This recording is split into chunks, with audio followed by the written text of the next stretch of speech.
In May last year, when the Palestinian Museum was first unveiled on the outskirts of West Bank University town Birzeit, the $24 million DH88.2 meters building may have been complete, but its galleries stood empty. Never part. The exhibition planned for the inauguration by the museum's then director, Jack Persekian, had been cancelled just before the opening by the museum's board.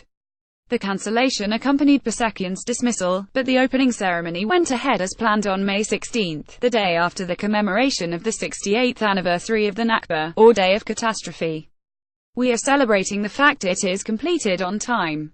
We are celebrating the gardens," said the museum's chairman, Omar Al-Katan, who was quoted by the AFP news agency at the time of the opening. "We wanted to stick to a date. I think it is very important psychologically for us to be able to make promises that we keep. So we decided to open now rather than wait for the inaugural exhibition. Now, after a 15-month hiatus, that wait is finally over." On Sunday at 5 p.m., the museum's inaugural show will open to the public. Curated by Reem Fadda, the former associate curator for Middle Eastern art at the Guggenheim Abu Dhabi, who was also responsible for the UAE's National Pavilion at the 2012 Venice Biennale, Jerusalem Lives spills out from the museum's central exhibition spaces and across its landscaped terraces, looking to Jerusalem and beyond. While Fadda admits there was never any question the museum's inaugural exhibition would address the painful and politically fraught issue of the city, the thinking that has informed the show is as damning as it is ambitious. Through Jerusalem Lives, Fadda simultaneously identifies the city as globalization's wellspring and also as the site of its destruction, a place where cosmopolitanism, multiculturalism and openness have withered in the face of a xenophobia that now appears contagious. The result is a portrait of Jerusalem that is part requiem, part prophecy and part reckoning. Metaphorically, if we accept that globalization started in Jerusalem, then let's look how it has failed in Jerusalem and how this kind of failure has been exported to the rest of the world. This is my thesis, Fadda explains. You have failing multiculturalism and this intensified language around security, surveillance, militarization, police state, gentrification, the exclusion of indigenous people, intolerance of others, she insists, pointing to the rhetoric that now dominates discussions of life in newer global cities such as London and Paris. Reem Fadda, curator of Jerusalem Lives. Photo by Sophia Dador in Mona Hatoum. Present tense installation view at Gallery Anadil, Jerusalem 1996. Open glass beads 4.5 x 299 by 241 centimeters, 1.75 by 117.75 x 95 Inc. Copyright Mona Hatoum. Courtesy Gallery Anadil, Jerusalem. Photo is Afraj Mohammed Kazem.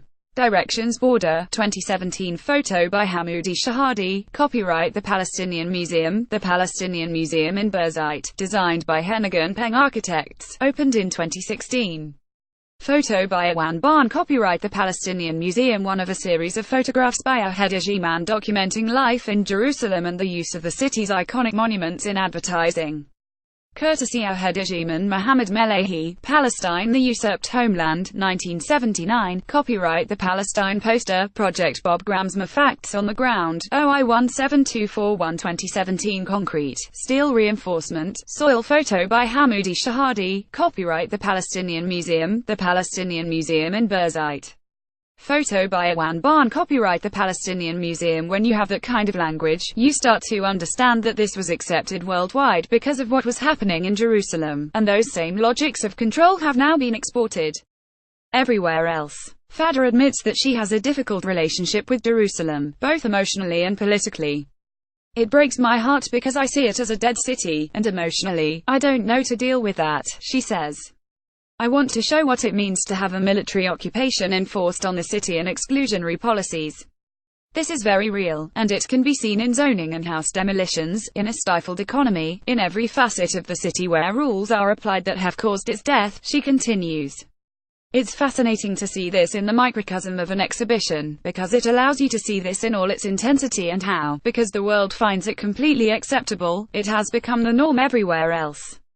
Jerusalem Lives features work by 48 artists including Ramallah-based Khaled Jarrah, who has used work based on the Israeli occupation of the West Bank as a starting point for broader investigations of militarization and violence, and Khaled Arani and Emily Jakir.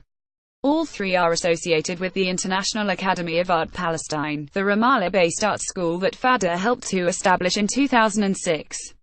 At the heart of Jerusalem Lives is a maze-like exhibition space, featuring a host of audio-visual works and research that has been designed to evoke the noise and confusion of the city center. Fadda initially saw this as a place for the presentation of research about the city, rather than art, but admits she had a change of heart. It's overwhelming, and initially I wondered whether it would be appropriate to put the work of artists in such a setting or whether I should relegate them to the landscape outside, where the experience is calmer and more aesthetic, the curator says. In the end, I decided I would do both, so it ended up housing a lot of works by artists I consider visionary, who are really involved with ideas of agency and exclusion, openness and belonging. These include Jerusalem-born photographer fadda Reem, who has created a panoramic photograph of 5 Israeli settlements that encircle the city's eastern perimeter, and veteran Palestinian artist Mona Hatoum, whose installation, Present Tense, has been recreated more than a decade after it was first exhibited in Jerusalem's Gallery Anadiel in 1996. Made from 2,400 square blocks of traditional olive oil soap from West Bank city Nablus, and thousands of red beads, Present Tense maps the disconnected territories that, according to the Oslo Accords of 1993, would be returned to Palestinian control. As well as works by Oscar Murillo, Adrian Villa-Rojas and Mumbai-based artists Sudarshan Shetty, Jerusalem Lives also includes a new installation by the UAE's Mohammed Kazem, Directions Border, which has been applied directly to the museum's windows and casts shadows across its floor. Building on Kazem's long-standing interest in notions of place, location and dislocation, Directions Border lists the coordinates of cities that he has been unable to visit as a result of his nationality, including Jerusalem and Beirut. Outside the museum, which was designed by Dublin-based architect Hina Hinpeng in 2011, a series of 18 installations can be found on the building's roof in terraces, which afford views over the rocky hills and valleys and surrounding towns and villages. On the museum's terrace, Ramallah-based artist, curator and art critic Aharani has installed a pair of binoculars that allows viewers to look at a major, 3-meter-wide installation that he has mounted on the side of a house in an adjacent village. Made of tiles, the work reads "A compass that does not point to Jerusalem," a partial quote from the work of well-known Iraqi poet Muzaffar al-Nawad, which says a compass that does not point to Jerusalem is faulty.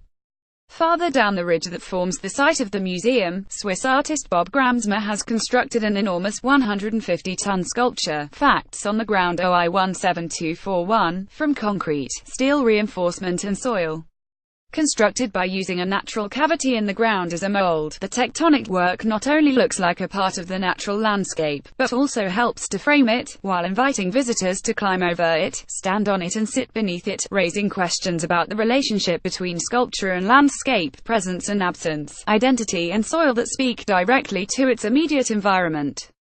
As well as the internal shows and external installations, Jerusalem Lives will also include a public program, which has been organized in conjunction with existing Jerusalem-based cultural institutions, and a catalogue, produced in partnership with the Jerusalem Quarterly, a long-standing journal that focuses exclusively on the city of Jerusalem's history and future.